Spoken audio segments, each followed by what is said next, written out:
Merci, Madame la maire, Monsieur le préfet de police. En mai 2013, nous débattions, Madame la maire, ensemble à la télévision. J'évoquais avec vous les problèmes de sécurité et de tranquillité à Châteaurouge et dans le reste de la capitale. Lorsque je vous indiquais le sentiment d'exaspération des habitants dans ces quartiers, contre la montée de la violence, la multiplication des incivilités ou de l'occupation illégale du domaine public, vous m'aviez répondu avec une certaine désinvolture, je vous cite, « Ce n'est pas ce que disent les Parisiennes et les Parisiens ». Lorsque je vous faisais la proposition concrète de la création d'une police municipale dans ce même débat, 24 heures sur 24, à pied et à vélo, qui est pour moi le maillon manquant dans la chaîne de sécurité de notre capitale, vous aviez balayé cette idée en manifestant très clairement votre désaccord de principe. Depuis, vous n'avez pas varié dans votre opposition à la police municipale, ni lors des multiples appels d'élus de toute sensibilité politique du Conseil de Paris, ni lors du projet de loi sur le statut de Paris en 2017, dont vous étiez l'initiatrice et qui constituait pourtant une opportunité unique de créer une police municipale à Paris. Vous aviez d'ailleurs expressément marqué votre refus devant la commission parlementaire. Vous vantiez alors, je vous cite de nouveau, cette constance et cette cohérence de votre équipe municipale contre la police municipale. Alors, Madame la maire, je ne peux que me réjouir de votre revirement spectaculaire que vous avez opéré en quelques semaines. Il n'est jamais trop tard pour se rallier à l'évidence, Madame la maire. Je ne vous reproche pas d'avoir changé d'avis, je vous reproche de mépriser ceux qui n'en changent pas. Néanmoins, votre volte-face soulève davantage de questions qu'elle n'apporte de réponses. Car il ne suffit pas de déclarer de ne plus faire de cette question un sujet tabou.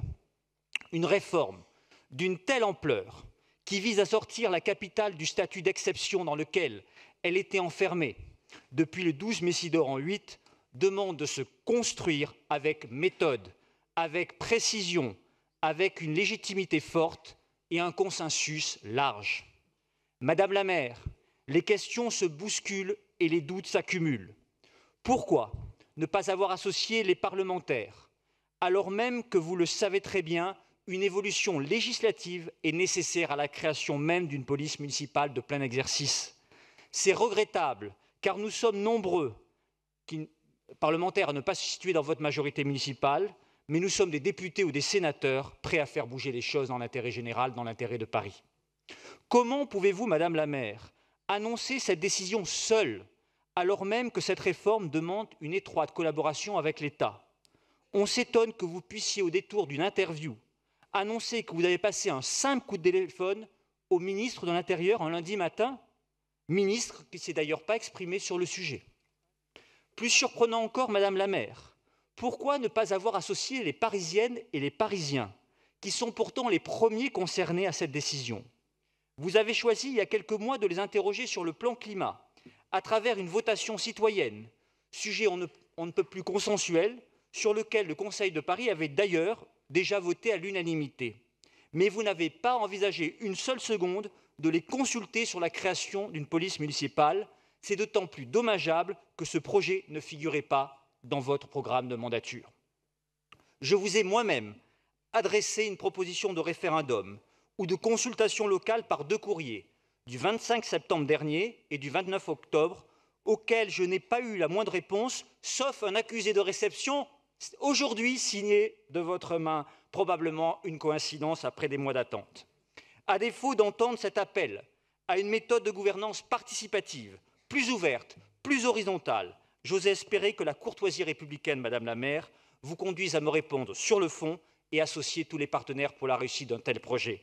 Car Paris le mérite.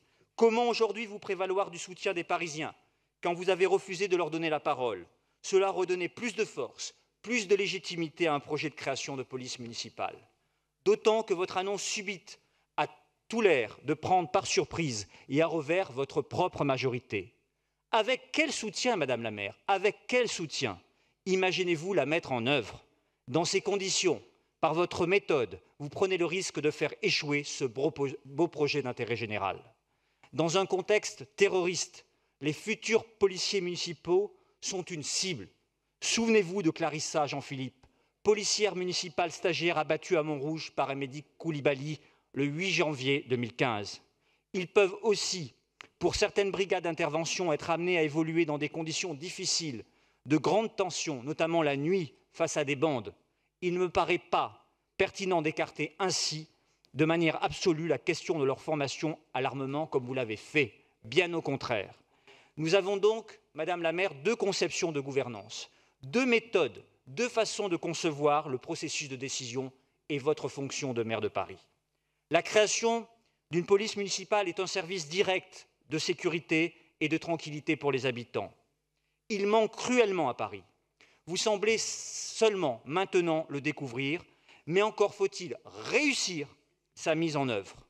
Ma conception de la police municipale vise à créer des unités spécialisées, réparties dans les quartiers prioritaires, avec des antennes ouvertes à la population, en lien avec tous les riverains, les associations, les commerçants, pour que cela soit véritablement un service utile et efficace à l'amélioration du quotidien.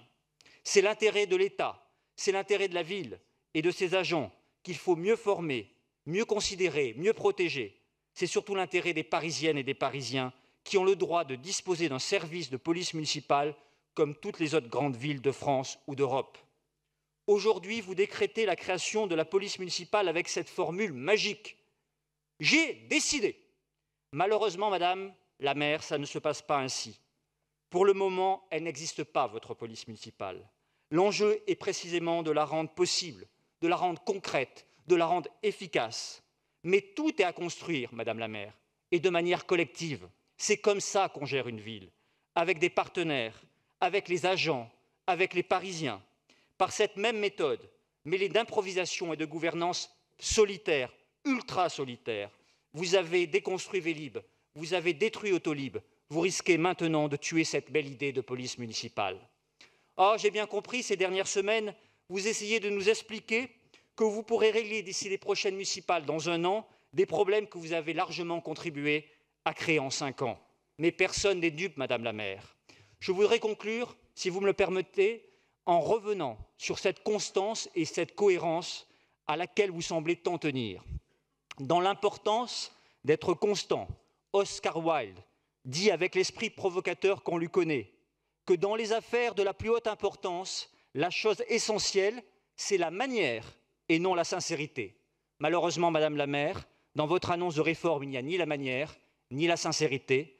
En 2020, dans cette affaire de la plus haute importance, je crois pour ma part, avec force, détermination, que la question qui se posera sera celle de la crédibilité, avec la manière et avec la sincérité. Je vous remercie.